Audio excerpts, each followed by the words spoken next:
Did you know that the city has the capacity to 10x?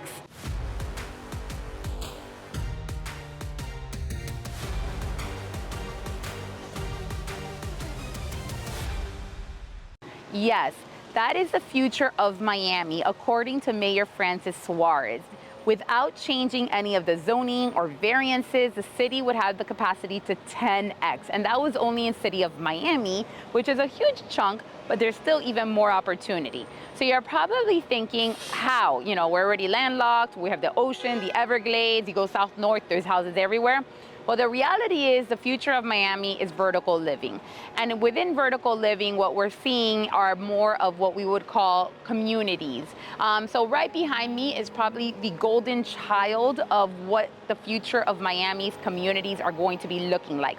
So why is this the golden child? You're probably thinking, okay, I've seen a bunch of buildings like this where you have commercial on the first floor and then condos on the higher floors. But the reason that this is the golden child is because this project is what we call a transit urban community, transit oriented community. So they came in and they not only brought in a grocery store and they brought in people to live in this building, but now they are also incorporating the transit system of using the metro, the bus, and the trolley, all of it to feel all in one and all of it to flow. The developer 13th floor stated the hardest part of this project was actually figuring out a way where it would feel like a community and it wouldn't feel like weird going to a grocery store or weird going to eat, downstairs or going to the metro, but that it would flow nicely and everything have its separate areas. Harvard did a study, and you could go online and find it. And why Harvard did the study here is because this was county land. It was actually a parking lot. And they practically put a proposal out, and they were the county normally would just make money on what they call a land lease. So they just made money on the rental. Well, the proposal came in where they would not only make money on the rental, but they would also make a percentage on the income of the success of what this building can do. So what did this generate? This generated a win-win for everybody, for the developer, for the county to make more money, and for the commuters to have a lifestyle where they can go downstairs and also, go to the groceries, but also be in downtown Miami within a few minutes. So let's talk about where the future is. So along the transit system, right now we're up where the Metro Rail is. There's going to be another one of these coming toward the Vizcaya. So the Vizcaya station already is going to have something very similar to this, built actually by the same developers. The one in the Grove already has Grove Central, so that one's already there. The one in Dayland actually did this several years ago, and so there are already several buildings there, but there will be more to come. Now, that's just one stretch along US 1. But now let's go up north. So like where the Bright Line is, it is being proposed and we're waiting on a final approval for the Bright Line to share the Tri-Rail, same exact rails. And now there would be multiple stops along the Bright Line rail, but managed, being done by Tri-Rail. So there will be a stop in Design District. There will be a stop in Wynwood. There will be a stop in North Miami Beach, in North Miami. So this will combine not only more of the people that live along these corridors to be able to use the transportation system versus I-95, but it will also bring in more communities like this one. So for example, on Wynwood, there's a project that's already in process of being built to be where the station is. So the county is also asking these developers to invest money in fixing them up. So for example, Douglas Station, which is where we're at right now, it's a $17 million investment just to beautify, just to replace, the elevators, make it more technology friendly. So those are also projects that are being put in place. So not only are they building around it, they are also requesting that developers come in and make the actual station nicer, as well as the surrounding areas. That's why you're seeing these larger sidewalks, you're seeing these nice areas to sit down. So all of that is coming along with the project. So I was telling you about the Wynwood. So yeah, in Wynwood, there's already a building being built to be right across of where that rail would be, that rail station would be. And that's what you're gonna keep seeing. So it's no longer just a condo building. It'll give you more of that lifestyle where you go downstairs and you have accessibility to so much more.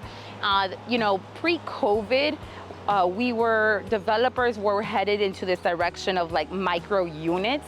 And then with COVID happening, obviously that no one wanted a micro unit because you were home most of the time. And I think we're going back to that where it's like, you're usually home to sleep, but you're not going home, you know what I mean, like to entertain and stuff. And in these vertical livings, you have the ability to have other rooms to entertain, other rooms to have a theater if you wanted like a movie night, other rooms to have, there's some of them with like high-end stuff, cold plunges or the saunas. So you're seeing more of these buildings coming where it offers more of a wellness lifestyle, which I do think that what you're seeing right now in growth of the population of Miami. If you have a single family home and you have the space to do all of this, great, but very few people have a single family home or the ability to do this. And it's not only that, a house takes a lot of management.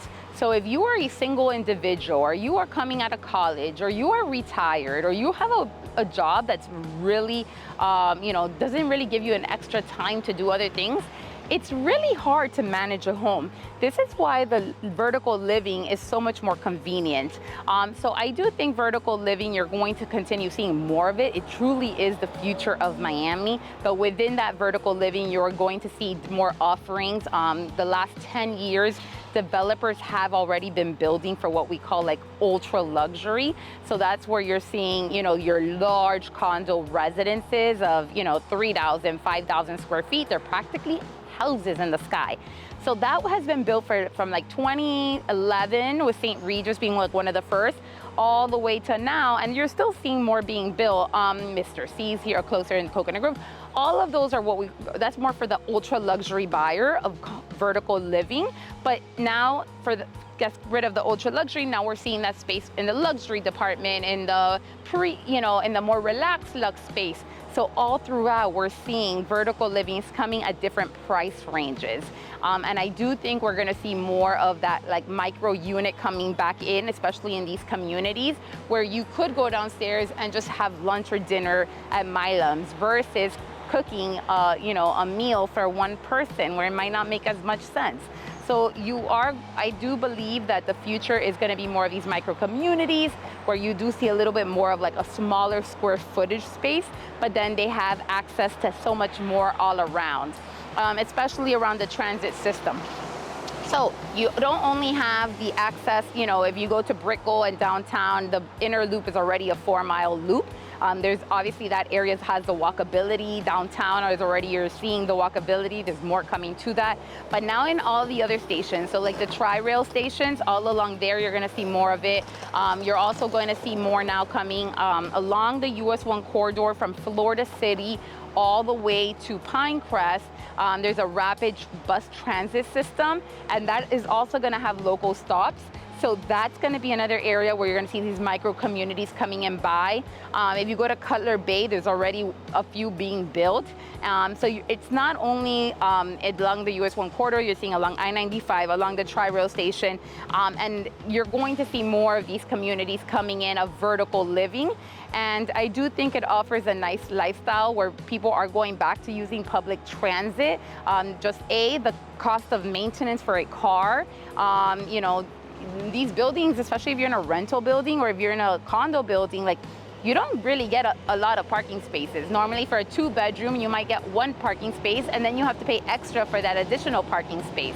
So it's not really, you're paying to park, plus your insurance, plus your gas. It's not really too affordable to have a car, so it's even more reason to use the public transit system. And a lot of the complaint has always been, I am a Miami native, I understand the traffic, I understand the transit system is not the best to get around, but I do think, if you could live somewhere where it's at your doorstep, and you could, if you end up working somewhere where it's near, you're going to see more and more people using a metro rail, using the scooters, using the Uber, if it's a quick in and out, using the trolley systems. Those are all what you're gonna see more of. I think more households will just have 1 car versus 2 cars. You have several people that work from home, or you have the shared office spaces where they're maybe just commuting to a shared office space. So you're gonna see there'll be less cars as a family or as groups. and more of a using more of a the other options. So the future of Miami, there's not much else to go but vertical. Where are we building? Think of everywhere that there's a transit system. This is where you're probably going to see the first communities. The county is really incentivizing developers to kind of do a win-win, kind of like this, where it's not only a transit urban development, there's also a mixed-use development, which is like retail on the first floor and then condos on the 10th, and then also a private partnership where the county and the private developers get together, and it's a win-win financially and economically for everybody. So I do think more of this is what you're going to see in Miami, and as you know, the city is going to keep growing, and per Mayor Francis Suarez, it really has the capacity to 10x. And it sounds crazy, but the only con with that is traffic. So if we get less people off, you know, driving and more people using the transit, it will become like a New York City, but you know, it's doable. I wanted to mention one more thing about the future of Miami. Right now, as local realtors, what we have seen the last 5 years, especially that during this COVID or after, is the people coming to Miami for the most part are another level of income. So there is an income disparity right now in the city, and the cost of living in a single family home, the cost of land is really what keeps appreciating. So land is really what's going up at the highest amount possible, because people coming in, especially of higher net worth, they don't want to live in a 1950s house with small closets and small bedrooms. They want that new construction. They want high ceilings. They want a spacious layout. They want a walk-in closet. I don't blame them. So they're demolishing a lot of those houses. You've probably seen it all throughout the city where they're demolishing and they're building brand new.